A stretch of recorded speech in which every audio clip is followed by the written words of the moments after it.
Bonjour et bienvenue à tous dans le journal de l'économie. Les derniers chiffres de la collecte des céréales viennent de tomber. L'ONICL parle d'un volume de près de 13 millions de quintaux à fin octobre, ce qui renforce le stock des céréales. Il atteint 23,7 millions de quintaux. C'est notre chiffre du jour. Une récolte constituée presque exclusivement de blé tendre, qui est la principale céréale consommée au Maroc. Une collecte réalisée à 85% par les commerçants, négociants et les coopératives. A précisé que 15% de cette collecte a été réalisée par les minoteries. Pour ce qui est des importations, elles se sont élevées à 5,8 millions de quintaux.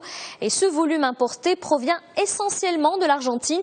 Le pays est le premier fournisseur du Maroc en céréales, suivi de la France, de l'Ukraine et du Brésil.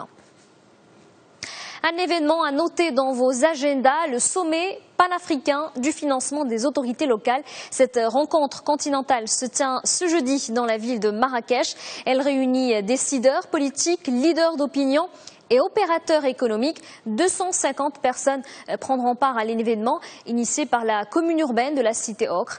Thème phare de ce rendez-vous, le financement des villes africaines, un sujet d'actualité. Les derniers rapports révèlent que le niveau d'urbanisation en Afrique devrait atteindre 50% en 2035. Le nombre des citadins africains devrait passer de 400 millions à 1,26 milliard en 2050. Ça sera donc question pendant les 2 jours du sommet de planification des investissements, d'accès à l'emprunt ou encore de mobilisation des ressources.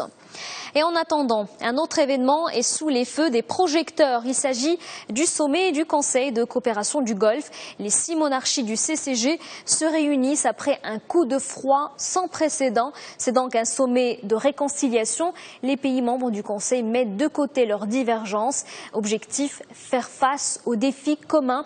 Parmi les dossiers qui relèvent de l'urgence, la baisse des prix du pétrole, un sujet pris très au sérieux par les États du Golfe. Ils sont conscients que la chute des cours de l'or noir pourrait affecter à terme leur budget. Le risque est grand. Le pétrole représente 90% des recettes publiques du Conseil de coopération du Golfe. En chiffres, le prix du brut a perdu 40% depuis juin dernier, ce qui représente une perte de 300 milliards de dollars pour les États membres du Conseil de coopération du Golfe. Et justement, en parlant du prix du pétrole, les cours peinent toujours à rebondir. Ils oscillaient hier faiblement autour de l'équilibre. En fin d'échange, le baril de Brent de la mer du Nord valait 66,75 $. Les marchés sont toujours plombés par un excédent d'offres. Ceci dit, ils pariaient sur une baisse des stocks pétroliers aux États-Unis. Les analystes de leur côté tablent sur la poursuite de la baisse des prix.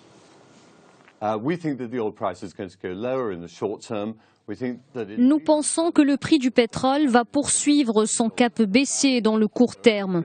Il va ensuite se stabiliser autour de 70 à 80 $ à moyen terme. Quel sera l'impact sur l'économie mondiale? Eh bien, on pense que cette baisse aura un effet de relance. Elle va booster la consommation. Sur les budgets des pays producteurs de pétrole, l'effet de cette baisse des prix est plutôt négatif. C'est le cas de la Libye. La Banque centrale du pays sonne l'alerte. Le déficit budgétaire s'aggrave et en cause la chute des revenus pétroliers. Ce n'est pas uniquement lié à la baisse des cours de l'or noir, mais il est lié aussi au blocage des terminaux pendant de longs mois. La production de pétrole représente 96% des revenus du pays. Le déficit entre recettes et dépenses se creuse. La Banque centrale libyenne a mis en garde contre l'impact négatif sur les réserves en devises et les finances publiques. Direction maintenant la Russie. Mauvaise nouvelle pour l'économie du pays. Les dernières prévisions de la Banque mondiale sont loin d'être optimistes. L'institution revoit à la baisse ses projections. Elle table sur un recul de 0,7% du PIB russe en 2015. Selon le scénario de la Banque mondiale, les investissements vont baisser ainsi que la consommation.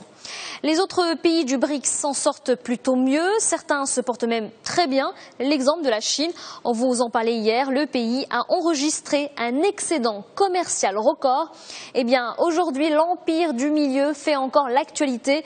Il surclasse les États-Unis C'est officiel, la Chine devient la première puissance mondiale.